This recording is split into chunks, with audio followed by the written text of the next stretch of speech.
Hey guys, we are back, and today we have something very special here, and I'm gonna set it up for you right now, and we'll take a look at what we have here, and here it is. This is part two of the 1997 um, Kenner Power of the Force 2 Hoth Rebel Soldier. And this is it out of the packaging. I packed away the freeze frame. Nothing really special. I believe I've showed freeze frames in my past videos. If I didn't, I'll check my videos, and if it's not there, you'll see it in the next one. This came with a freeze frame, I believe. And that means this was the second release. This was on the green card of Power of the Force 2. The first version, which it was not on, was the red card. Power of the Force 2 came out in 1995. It lasted to 2000.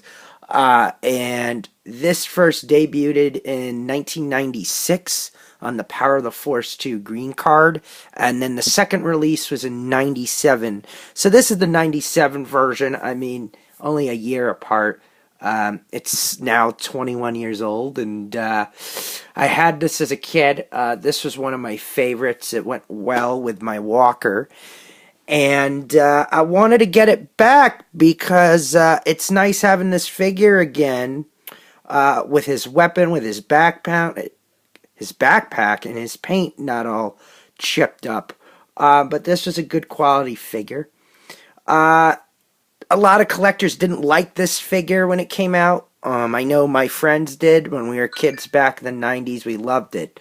But this, a lot of collectors didn't like because it kind of had a very bulky and like superhero type body. But I think it fit well with the time period. I think the sculpting's well. I think the paint's well. I think the durability is well. And I think it holds up than a lot of the future releases that we got of this figure. But it's kind of funny because in the Kenner original one, when this came out, I believe in 80, 81, this would have been called Hoth Commander, but I guess Kenner called it Rebel Soldier. And it's kind of funny because most of the Rebel soldiers in Empire Strikes Back don't have beards, so I just find that funny, but it works. I really like how how it distinguishes itself. Just trying to focus in on you guys. But yeah, overall, just a classic figure here. And I really liked as a kid how big the weapons were with the Power of the Force 2. Even though I lost them, being a collector now, they're very easy to find, and I think they're very well made. But even though I always usually found my weapons when I was a kid, I lost a few, but I usually found them. So that was one of the pluses of Power of the Force 2 figures. Now, as you could see, yep, there's his face, paint, and under here it says LFL Kenner 97. Now mine has a little bit of a paint defect, not a big deal, very common in the 90s and with Kenner period. But this still holds up. Yeah. Okay. Trying to make sure. Okay. So now is here the most exciting part.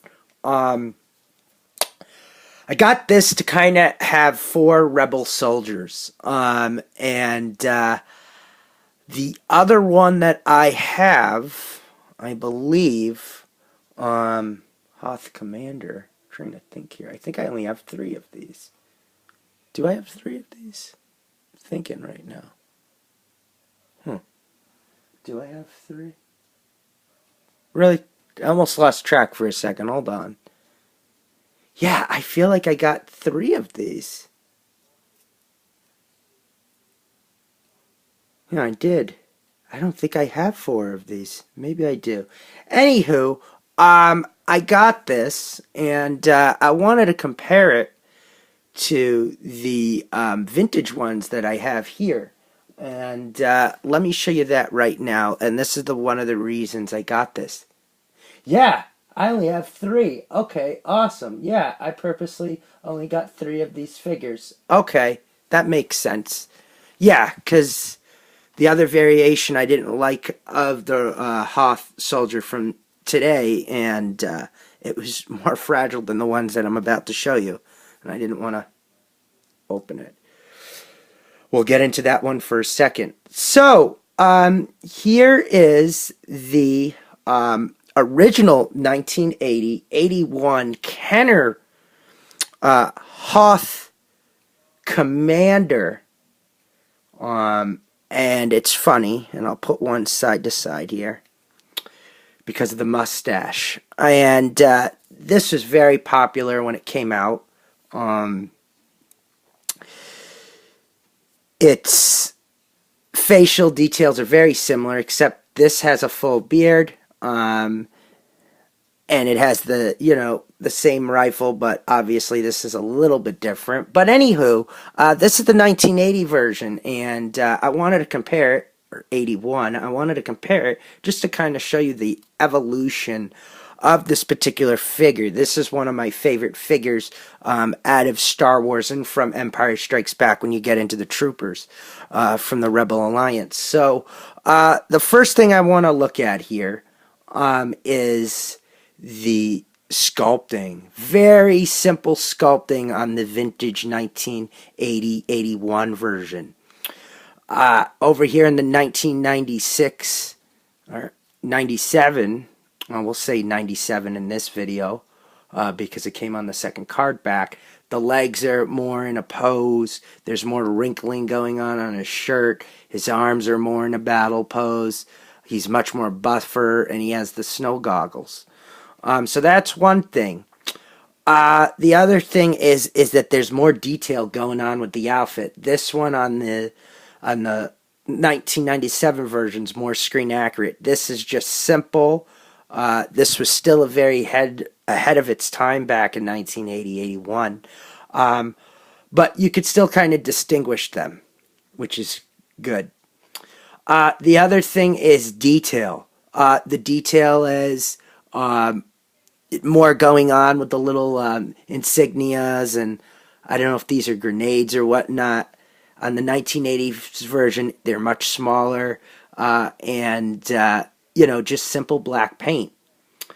On here, details like the belt and the sculpting into the outfit, a lot more in the 1997 version, a lot less in the 1980s version. And let's not flip it around yet. So the scarf is on the right side. Here, there's no scarf. It's just wrapped around its head. Oh, and actually it does have the goggles. The goggles on the 1980 version are on the top. So let's flip them around.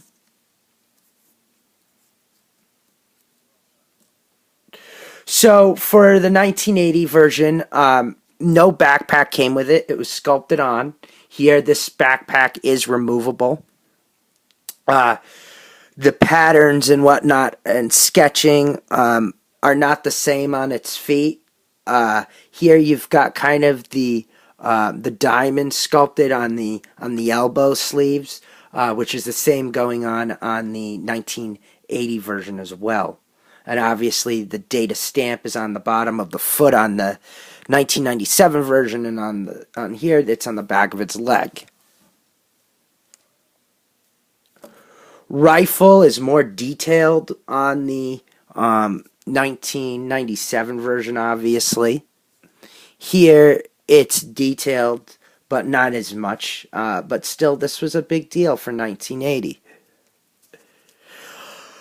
So that is the cool thing about both of these figures. Now, this is very easy to find on card, very inexpensive. I think on eBay you'll pay $5 to $10, maybe a total of shipping altogether $15, maybe $20.